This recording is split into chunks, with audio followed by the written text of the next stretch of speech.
Welcome to the S.O.A.P Bible Study Series from Oak Tree Community Church in South Bend, Indiana. We have been working our way for several weeks now through the book of Job, and we've made it to the turning point where it's not the same old anymore. Yeah, finally. This is what we've been looking for and waiting for. Because you said a couple weeks. This is week 11. That's true. Yeah. We're doing this for 14 weeks. So we've got basically what we have left is we're going to have another human friend talking for the next two sessions, and then we'll have God show up for the last two sessions. Nice. Basically, Good and for that brings us to, that brings us to the end of Job. Yeah. About 10 or 11 chapters we still have to go through the book here. All right. So we're in 32, 33, and 34 for this session here. So where are we at? Well, so to get everybody caught up, last week, and for the last 100 years, it's been some friend talking, but Job talked for the entire time, and at a high view, he spent a chapter on each of three topics, and it was a chapter acknowledging how good his former life was.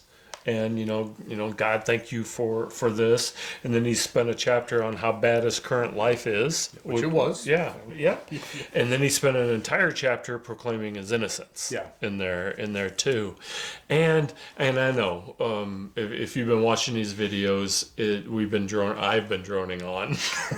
Nothing is changing, because it's basically the three friends adopted a strategy and powered through it and didn't change. And Job basically proclaimed his innocence the whole time. But there are some subtle changes that actually happen. If we follow through with Job, at first, he was proclaiming his innocence, and then he got more bold as he went along. And we'll see that that's part of a problem that comes out. Yeah, because he started... you go all the way back to the very beginning. He did not curse God with his mouth or whatever.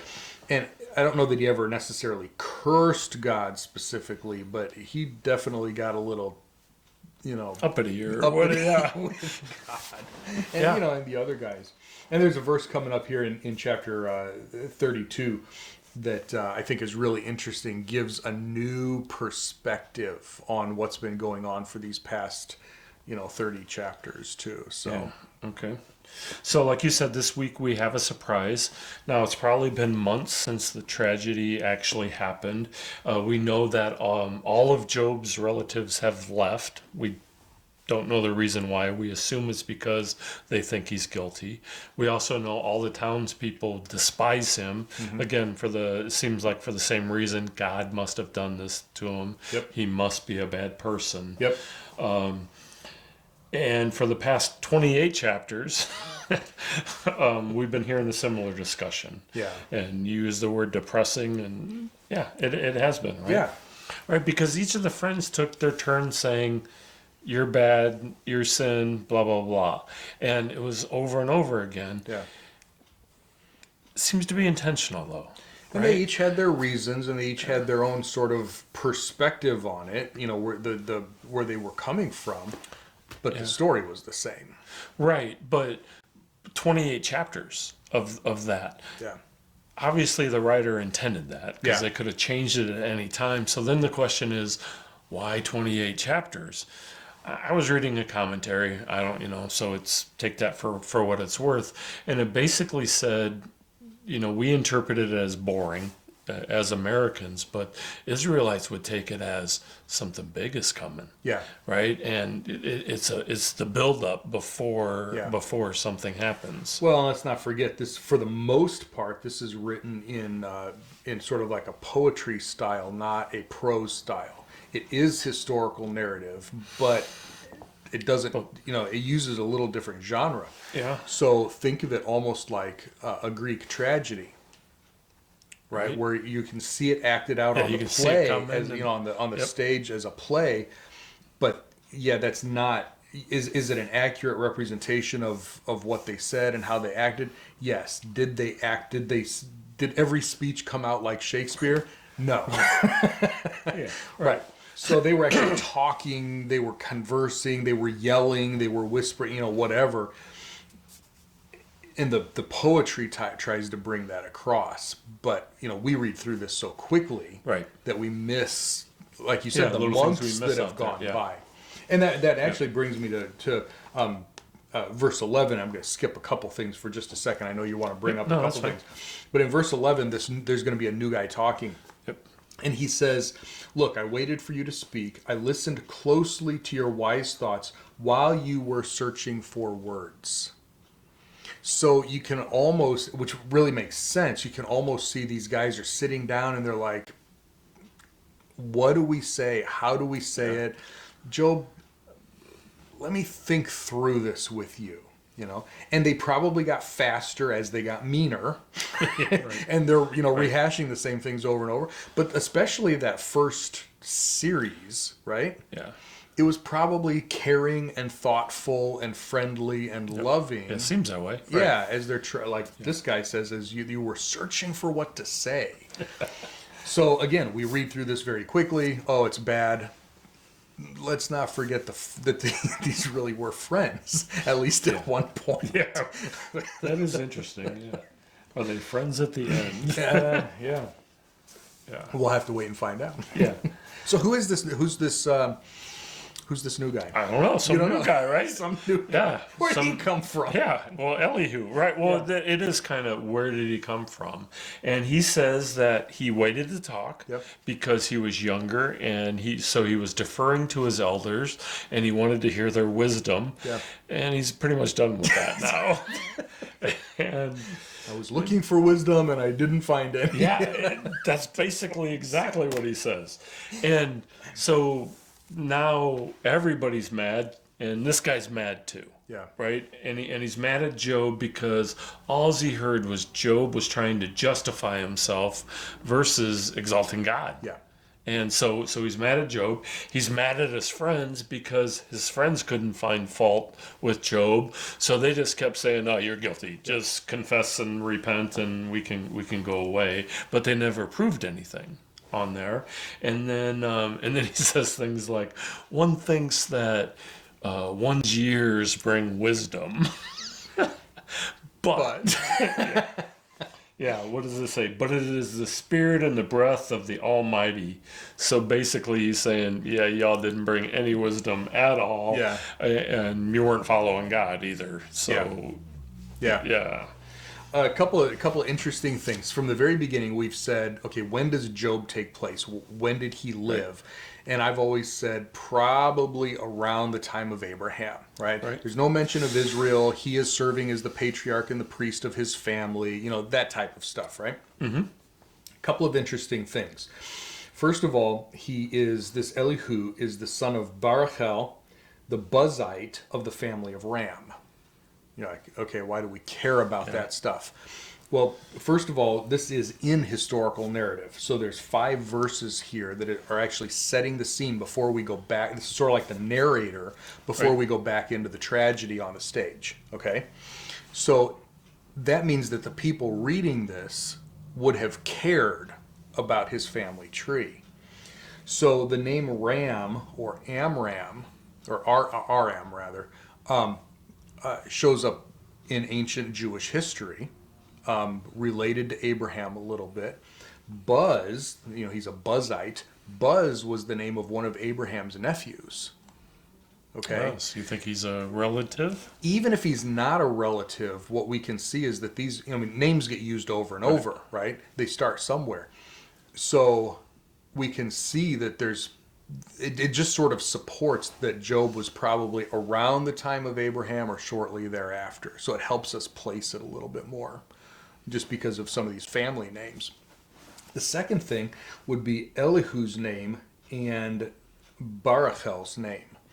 These are both Hebrew names, and Hebrew names have meanings built into them because the words are used in other places. Elihu is a 3-part El-E-Hu. Hu means he, El is God, and E is my. So Elihu's name is He is my God, which is perfect for what he's going to be presenting over the next several chapters. He's going to be presenting a better theology of God than what we've seen. So we've had some really good nuggets, but he's going to be presenting a view of God that is a little bit more accurate, a little bit more correct. So that's interesting, number one. Number two is barachel. Barach is the verb that means to bless. And then we have El again is God. So God has blessed, or bless God, depending on, some commentators are going to go either way. God has blessed or bless God. So again, we've got God at the forefront. And Job did not curse God, but hasn't been blessing him to the level that he deserves, which is, like you said, Elihu's point here. Yeah. And so it's interesting that reading this from a Jewish perspective, a Hebrew mindset, you're going to see these two names. And it's going to bring up a meaning that we miss in English, because we just look at them as names. They're hearing something else. So I wanted to point that out as we go through these chapters. Yeah, nice. So, like you said, Elihu actually makes a difference here, or brings up a point, and he says that, Job, here's what I heard you saying. You are pure, you are without transgressions, yet God regards me as my enemy, and that's what we heard, and we said the same thing in there. Right? So he's right on, but Elihu disagrees with how Job views God. Right, and he basically just says, "Look, God's greater than you. You can't. How can you compare yourself against him? Why are you mad at him for not answering you? Because that seems to be his big sticking point. Yeah, that's come up a lot. He doesn't owe you an answer. Why do you think he owes you an answer? Yeah. And I think he even used, he's not your personal servant. Why does he owe you an answer? Yep. And then also, God speaks to us in different ways. Yeah. And so where Job wanted to have a conversation, he wanted to have a courtroom drama with God, and maybe you should be listening in different ways. Bring it up. When he talks about, different ways that God taught, at least back then, right? Now, Hebrews tells us that in these last days he has spoken to us in a son. And so those visions and dreams and prophets and angels and all those other ways are... for the most part, they're gone. Those are old ways, the writer of Hebrews says. But that's exactly where they were, right? I wouldn't be surprised if God and Job had actually had conversations like God and Abraham did, which is why Job was so, and this is speculation, but maybe that's why Job was so insistent. Where did you go? We used to have a really close relationship, and now you've abandoned me.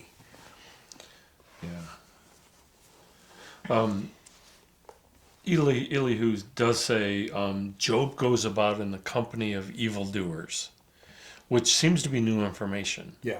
Right? And, he goes along with wicked men, which is the implication that, Job is also wicked. But he seems to be basing that on Job saying it does not profit a man when he makes his delight with God. Yeah. And Job definitely, Job was there. He's like, why? Yeah. What's the benefit? Yeah, and this is where we really start to see Elihu's calling him out on the real issue, right? We tend to think of Job as it's still chapter 2. He never spoke a word against God, except he did. And if we've watched it through, and Elihu finally calls him out on that. You've been saying things that Elihu never said you are in the company of evildoers, you hung around with evildoers, you are an evildoer. He said basically that's what you sound like. By saying these things, you're basically siding with people that you never would have sided with, but that's what you're saying now. Which is really interesting because that's sort of what Job told his wife at the beginning. You are speaking like a foolish woman. When she said, curse God and die, he's like, I'm never going to do that. Well, now he's on that end, and Elihu's saying, you're speaking like an evildoer. Right. Sort of, what goes around comes around. What I found interesting also in chapter 33, verse 3, Elihu says, my words come from the uprightness of my heart. My lips will utter knowledge sincerely. Isn't that basically what Job has been saying all along? Yeah, right. So it's like the tables have turned. What Job's wife said for him to do, I will never do. You speak like a foolish woman. Now he's doing it, and he's been maintaining, I'm righteous, I'm innocent. And Elihu comes in and says, no, I'm speaking righteously, and you're speaking like a foolish evildoer. Yeah. It's just like this whole thing is shifted by a couple of points or whatever. Right, but at least we have a change, and that's all I'm happy about here. Somebody please say something different. Yeah. So now we have a back and forth between these two, right? Right, going on here, trying to figure out who's right, who's wrong. Yeah. And Job's not talking yet. Yeah, Elihu's got the whole thing, but yeah, you're right. Yeah. He's pushing back against what Job has already said. Yeah, and then he says God doesn't do wickedness or evil. He repays a person for his work. Yeah, good or bad. And then doesn't the rich man die? Yeah, it does. And how easy can God remove a rich person and replace him anytime he wants? Yeah. I do like toward the end of chapter 33, Elihu brings in something that we haven't seen yet in this book, and that's grace. He brings up this thing that he's trying to get Job to change his perspective. Job's perspective has been, I'm innocent. Why is God doing this to me, or why isn't he responding to me? Elihu's thing is, none of us are innocent. The right perspective is, I'm not righteous, but God has been gracious to me. And so he flips this whole thing on its head. Yeah. And we haven't seen grace, not really, show up in this book yet. It's really been this karma theology, this personal righteousness versus whatever. Elihu brings it back to, he is my God, like his name says, and this is who God is. Nice. Which I thought was really cool. Right. And then I think right after that he talks, if God is quiet, who can blame him? Yeah. I mean, yeah. If God wants to talk to you, he's going to talk to you. And if he doesn't, he he has no obligation to do that. Yeah, in the middle part of chapter 34, he lays out several of God's attributes or his characteristics. He talks about his transcendence. He is far above us. He's, like you said, not obligated. Yeah. He's not under us. He's, talks about his omniscience. He knows what's going on. He's not partial to certain people. He's impartial. He's I thought there was one more that he's just. His justice. He talks about his justice. Yep.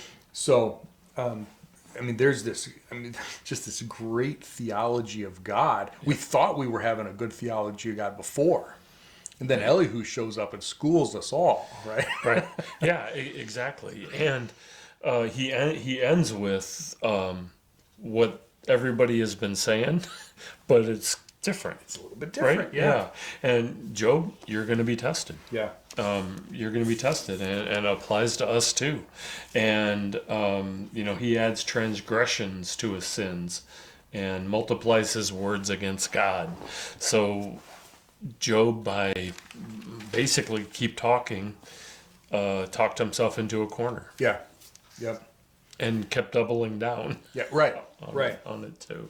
Well, I do like the fact that Elihu did come back with some of the stuff that we've already been seeing and saying. Yeah. Eliphaz was not completely wrong. Bildad was not completely wrong. Right. Zophar was not complete, and neither was Job. Right. They all had pieces of the puzzle. Elihu's coming in and saying, okay, let's throw out the bad stuff. But yes, some of this is right, but we have to look at it in the right perspective. Yeah. So out of the four, he's really the only one that brought wisdom. Yeah. to the table. And, And it seems like the other ones know about it. I don't think we hear from the three friends anymore. No. So it's just Job. Yeah. Yeah, and I think they're all, he does address the three of them. So he addresses everybody. They are all sitting there listening. Yeah. We don't know how Elihu knows, he must have come with them or something. Right. But. Right. So, this was all him. Next week, all him again. Yeah. Right? And then God comes in. Yeah. So we'll do 3 more chapters. So Elihu has 6 chapters, and we'll do 3 this time and 3 next time And yeah, he's just going to keep going. He's going to say, be patient with me because I'm going to keep going. Yeah. And he's bringing a lot of good stuff to the table. We're finally starting to get some of the answers we've been looking for and waiting for. Yep. And Yeah, it got fun again. yeah, we got fun again. Yeah, this is good. This is good. Well, if you've stuck with us through this so Good far, for you good if you for stuck you. with Yeah, us. you get 100 points. You know, The points don't matter. points don't matter. But this is really getting good. This is good stuff. We're finally getting to some of the answers to this age-old question: why do bad things happen to good people? Why does God allow stuff to happen? Does He cause it all to happen? A lot of those questions that show up a lot. We're finally starting to see some wisdom, starting to again throw out the bad stuff, bring in the good stuff, and put it together. So hopefully these next couple of readings, four more sets to finish this book, will be very helpful for you in answering the questions we've really been slogging through for the past eight times or so. So make sure you share this, pass it along, friends and family. If you have questions or comments, we'd love to hear those. Otherwise, we'll see you next time, and we'll pick up right here where we left off in the middle of Elihu's speech. Bye, everybody.